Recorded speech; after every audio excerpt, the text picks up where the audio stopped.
बबी राखी बनी त का देबो? बबी राखी बनी त का देबो? 5 गो देबो। तारा के ना लेके आई बिया देखो त आइल त अपन साथे ले आइल। ना मारी ना। कगो रुपया देबो बताओ?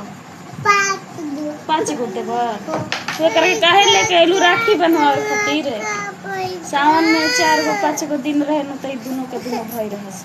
मैंने ताकत ए अब पेटो में रहस त सही झगड़ा करत रहसन। हां पेटो में रहत सही झगड़ा करत रह। बबी ले मारत रहे हो में।